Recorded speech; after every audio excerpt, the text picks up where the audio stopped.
मित्रों, ये भागवत प्रभु के पिता हैं। इन्होंने ऐसे सुपुत्र को जन्म दिया जिसकी तरफ देखकर पता नहीं कब अपना यापन कर रहे हैं, ईश्वर का नाम ले रहे हैं। आत्मा को मैं दिल से प्रणाम करता हरे हूँ। कृष्णा राधे हरे कृष्णा। तो जानना चाहूंगा कि आपने इनको भागवत प्रभु को इस मार्ग पे डालने के लिए कुछ किया या ये स्वतः ही हुआ या क्या रहा, आप बताइए थोड़ा सा। हम आश्रम में रहते हैं। आश्रम में ऐसा ही माहौल है, जैसा बच्चों को माहौल दोगे वैसा ही वो बन जाएंगे। पेरेंट्स भी जैसा बच्चों को मतलब माहौल देते हैं, जैसा भी वो खुद करते हैं ना। जैसे अगर मैं माला करूंगा तो वही माला करेंगे, बच्चे भी बिल्कुल माला करेंगे। बिल्कुल। मैं आप पिक्चर मंदिर देखने जाऊंगा जाओगे, तो मेरा बेटा पिक्चर देखने जाएगा। बस यही होता है। हाँ हाँ। तो भाई पेरेंट्स को थोड़ा सा सीरियस बनना पड़ेगा और कि अगर वो चाहते हैं कि उनके बच्चे का अच्छा भविष्य का निर्माण हो, हाँ तो उनको इस तरह से अपना जीवन को ढालना पड़ेगा कि भाई उनका बच्चा उनसे कुछ इंस्पिरेशन ले और स्पिरिचुअलिटी में आगे बढ़े। और मित्रों, एक बात शायद आप लोगों ने नोटिस की या नहीं की, भागवत प्रभु ने एक बहुत कीमती बात बोली कि जब मैं माँ के पेट में था तब मेरी माता भागवत का पाठ किया करती थी और उस कारण मेरे अंदर तभी से वो भाव आए। और जो है ना, मैं आज भी ईश्वर में लीन हूँ। इसलिए जो माता बहनें गर्भवती जब होती हैं तो मैं उनसे निवेदन करूंगा कि वो अपने भाव उसी तरह के रखें, क्योंकि गर्भ में जब बच्चा होता है तो उसको जो माता का भाव होता है उसका उसके ऊपर बहुत प्रभाव पड़ता है। और माताएं अपने भाव बहुत अच्छे रखें, क्योंकि हम होता ये है कि आजकल गलती हमारी माँ बाप की भी होती है। ऐसा मैं पर्सनली सोचता हूँ, हो सकता है मैं गलत भी हूँ, है ना। क्यों कि हमें बच्चों को, हमारे अंदर हम वो संस्कार लाएंगे तो हम बच्चों को वो दे पाएंगे। हम बच्चों को जितनी मेटेरियलिस्टिक लाइफ से जोड़ेंगे, बच्चे उतने मेटेरियलिस्टिक बनेंगे और अध्यात्म से वो दूर होंगे। इसलिए मैं चाहूंगा कि माता पिता भी अपने आप को अध्यात्म से जोड़ें और बच्चों को उसी मार्ग पर ले जाएं।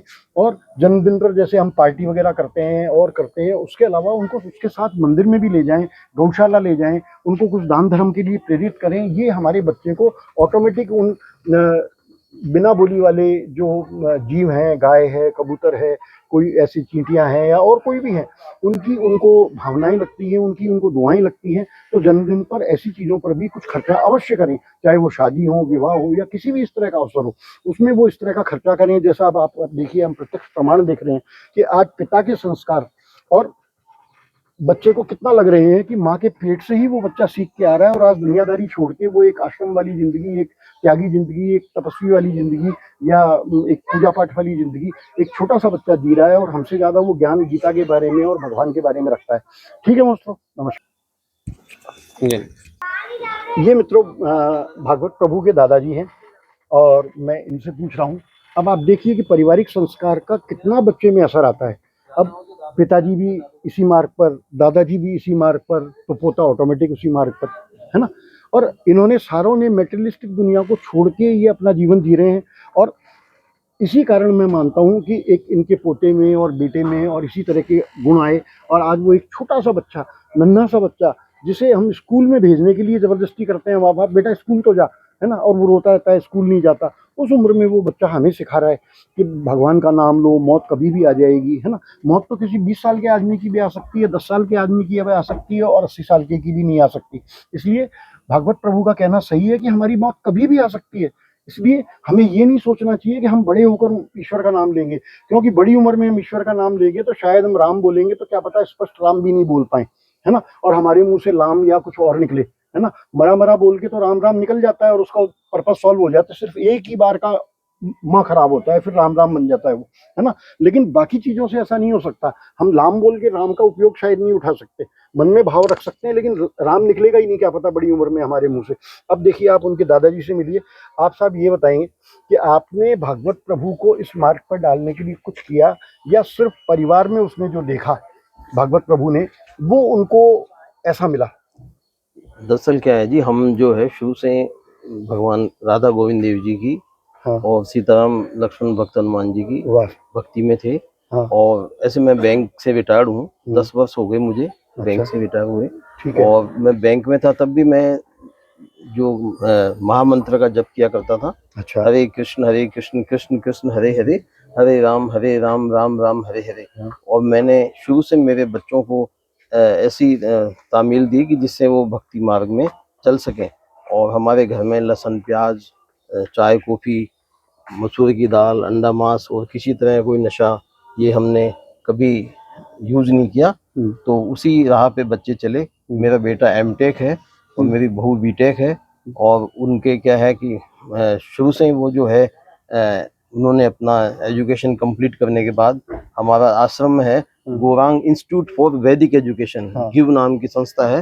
तो उसमें वृंदावन चंद्रदास जी हमारे चेयरमैन हैं और उनके सानिध्य में हमने उनके साथ ही आश्रम में रहते हुए 10 वर्ष मैंने बिता दिए, 16 वर्ष मेरे पुत्र को हो गए और भागवत प्रभु 5 साल के हैं और ये जब से मतलब जन्मे हैं तब से इनको पूरा भक्ति का माहौल मिला हुआ है। तो ये स्वतः ही जो है भक्त के अनुसार मतलब कार्य कर रहे हैं। इनका एक छोटा भाई भी है, उसका नाम हरिवंश है, वो 3 वर्ष का है, वो भी भागवत प्रभु की तरह गीता के श्लोक बोलता है।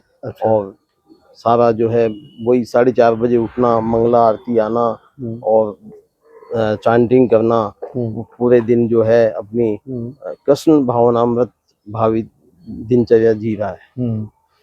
और मैं आप लोगों से भी यही कहूँगा कि आप लोग सब जो है सनातन धर्म का प्रचार करें। और हमारा एक कोर्स है givgita.com, वो 13 घंटे का हमारे गुरुजी का कोर्स है, उसको आप सुनिएगा। उसमें पूरी भगवत गीता बहुत अच्छे शब्दों में, सरल शब्दों में समझाई गई है। और मैं आपसे एक बार फिर यही कहूँगा कि इस कलयुग के लिए, जीवों के उद्धार के लिए हरे कृष्ण महामंत्र का जप है ना, वो बहुत जरूरी है। उसको उठते बैठे सोते जागते उसको जपना है। हरे कृष्ण कृष्ण कृष्ण हरे हरे, हरे राम राम राम हरे हरे, और अपने जीवन को आनंदमय बनाएं। बिल्कुल मित्रों, मैं मेरी जानकारी इन्होंने जैसा बताया और उसके अलावा मैं मेरी जानकारी के हिसाब से भी आपको बता दूं कि हरे राम राम राम हरे हरे, हरे कृष्ण कृष्ण कृष्ण हरे हरे। मित्रों क्या होता है, कोई चीज़ हमारे लिए कॉमन होती है तो हम उसको ज़्यादा इम्पोर्टेंस नहीं देते, है ना। हम क्या समझते हैं कि नहीं कोई बात नहीं। ये बिल्कुल वैसा ही होता है जैसे मैं राजस्थानी हूँ, जयपुर का हूँ। जैसे आज जयपुर में मुझे गेहूँ खाने को मिल रहा है, लेकिन अभी मैं उधर कहीं बिहार झारखंड साइड में गया था, उधर गेहूँ खाने को कम मिलता है, चावल ज़्यादा मिलते हैं, चावल की आटे की रोटियाँ मिलती हैं, है ना, और मैदा की रोटियाँ मिलती हैं। तब मुझे पता लगा कि गेहूँ की क्या कीमत है ना। वैसे ही क्या होता है, ये छोटा सा मंत्र हमें कॉमनली मिल गया, हम हर आदमी जानता है, लेकिन हम इसकी कीमत को महत्व नहीं देते।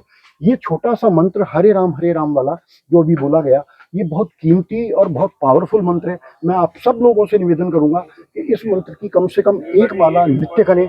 ये मंत्र आपके कष्ट भी हरेगा, पाप भी हरेगा, आपको सब कुछ देगा। लेकिन आप जिस भाव से इस मंत्र का जाप करेंगे, ये मंत्र आपको वही चीज जीवन में देगा। आप मेरे कहने से और इन लोगों के मार्गदर्शन से दिए हुए से, है ना, मैं तो बहुत छोटा हूँ, मैं इन लोगों के आगे कुछ ज्ञानी नहीं हूँ, मैं तो आप लोगों की तरह हूँ। लेकिन इन लोगों ने भी जो चीज इसकी मंत्र की महत्व बताया है, ये मंत्र बहुत बड़ा महत्व है। और इस मंत्र का आप निश्चित रूप से कम 1 माला का जाप करें, और कुछ लंबे समय तक करके अगर आपने भाव से किया तो आप निश्चित रूप से देखेंगे कि आपके जीवन में पॉजिटिव चेंजेस हो रहे हैं। लेकिन उसके लिए भाव जरूरी है। हम भगवान को अच्छी माला नहीं दें, है ना, भगवान को कुछ नहीं दें। जैसे शबरी ने जूठे बेल भगवान को, राम को खिलाई थी, लेकिन भगवान प्रसन्न हुए उससे। ऐसे भगवान को हमें सिर्फ भाव देना है और कुछ नहीं देना, है ना। हरे राम प्रभु, हरे राम दोस्तों, हरे हरे कृष्ण।